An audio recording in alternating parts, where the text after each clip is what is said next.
قبر کی جو پہلی رات ہوتی ہے نا، مردے کے لیے سب سے مشکل رات وہی ہوتی ہے۔ آقا علیہ الصلوۃ والسلام نے ارشاد فرمایا کہ جب مردے کو قبر کے اندر رکھ دیا جاتا ہے اور لوگ مٹی دے کر جیسے ہی اس کی قبر سے تھوڑی دور کو ہٹتے ہیں، آقا علیہ السلام نے فرمایا کہ قبر کے اندر دو فرشتے آتے ہیں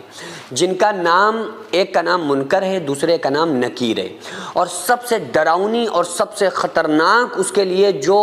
رات ہوتی ہے وہ قبر کی پہلی ہی رات ہوتی ہے۔ اور آ کر اس سے ایک سوال کرتے ہیں، اچھا یہ عجیب بات یہ ہے کہ چاہے ٹائمنگ کوئی بھی ہو، یعنی مردے کو قبر میں رکھنے کا وقت کوئی بھی ہو، اس کو عصر کا بعد یعنی ایک ہلکا سا اندھیرا سا ہو جاتا ہے، وہ والا جو ٹائم ہوتا ہے نا، وہ اس کو محسوس ہو رہا ہوتا ہے، اور قبر میں فرشتے آ کر اس سے سوال پوچھتے ہیں۔ تو پہلا سوال تو عام طور سے آپ لوگوں کو پتہ ہی ہے، پہلا سوال پوچھتے ہیں من ربک کا، تمہارا رب کون ہے، ما دینک کا، تمہارا دین کیا ہے، ما کنت تقول فی شان ھذا الرجل، بتاؤ آقا علیہ السلام کی شان کے بارے میں تمہارا کیا عقیدہ تھا۔ تو اس وقت جو قبر کے اندر مردے کو ایسے ہی اس کی روح کو اس کی باڈی کے اندر لوٹایا جاتا ہے، یعنی کہ ایسا نہیں ہوتا ہے کہ وہ اس کی روح کہیں چلی گئی اب اس سے سوال و جواب ہو رہے ہیں، نہیں،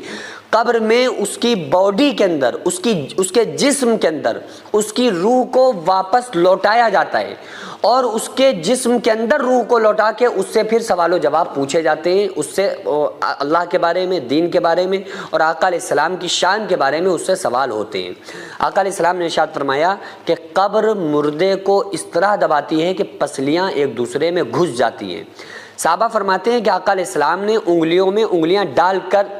دکھایا، جس طرح سے میں آپ کو بتا رہا ہوں نا، انگلیوں میں انگلیاں یوں ڈالی آقا علیہ السلام نے، اور فرمایا کہ قبر اس طرح دباتی ہے کہ مردے کی پسلیاں ایک دوسرے میں گھس جاتی ہیں۔ یہ کن لوگوں کو دباتی ہے؟ یہ وہ لوگ ہوتے ہیں کہ جو لوگ فرشتوں کے سوالوں کے جواب میں کہتے ہیں کہ ہائے مجھے نہیں پتا۔ اور یہ کون لوگ ہوتے ہیں؟ آپ دنیا میں کتنے بھی جواب یاد کر لیں قبر کے سوالوں کے، لیکن یہ جواب وہی لوگ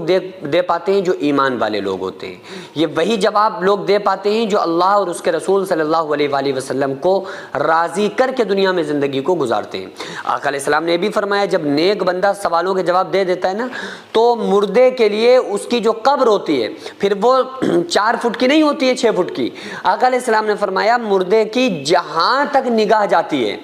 اس کی قبر کو اس کے لیے کشادہ کر دیا جاتا ہے، اس کی قبر کو اس کے لیے پھیلا دیا جاتا ہے، جہاں تک اس کی نگاہ جاتی ہے قبر اتنی اس کے لیے بڑی ہو جاتی ہے، وسیع کر دی جاتی ہے۔ اور نیک بندے کے لیے تو قبر میں جنت کا بچھونا بچھایا جاتا ہے، قبر میں جنت کی کھڑکیوں کو کھول دیا جاتا ہے، قبر کے اندر عیش اور آرام کی نیند وہ سو جاتا ہے۔ لیکن جو گناہگار بندہ ہوتا ہے وہ اتنا گھبراتا ہے، ایسا پریشان ہوتا ہے کہ وہ یہی کوشش کرتا ہے اور لوگوں سے کہنے کی کوشش کرتا ہے کہ لوگوں مجھے قبر سے باہر نکال لو، مجھے اپنے گھر والوں کے ساتھ جانا ہے، مجھے اپنی فیملی کے پاس رہنا ہے، مجھے اس کوٹھری کے اندر نہیں رہنا ہے، کیونکہ آقا علیہ السلام نے ارشاد فرمایا کہ قبر جو ہے نا وہ جنت کے باغوں میں سے ایک باغ ہے یا جہنم کے گڑھوں میں سے ایک گڑھا ہے۔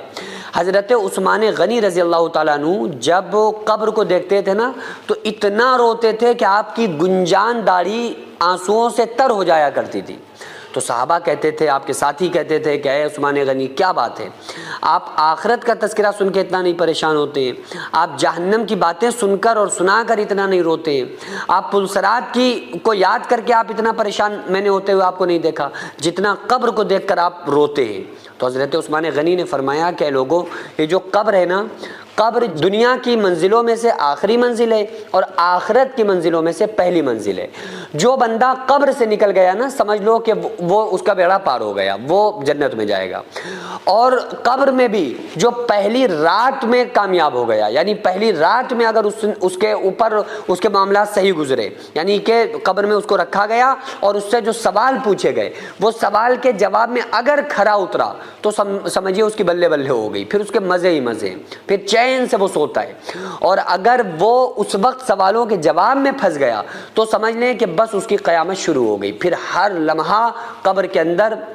اس کے لیے بڑا خطرناک اور ڈراؤنا ہوتا ہے، ہر لمحے میں وہ پریشان ہوتا ہے۔ فرشتوں کے ہاتھوں میں بڑے بڑے ہتھیار ہوتے ہیں، آقا علیہ السلام نے ارشاد فرمایا وہ ہتھیار ایسے ہوتے ہیں کہ اگر ان کو پہاڑ پہ مارا جائے تو پہاڑ تحت الثری 7ویں زمین کے اندر چلا جائے، قیامت تک پھر ان کے اوپر وہ ہتھیار چلتے رہتے ہیں۔ اللہ تعالیٰ ہم تمام لوگوں کو قبر کے عذاب سے محفوظ فرمائے۔ سینکڑوں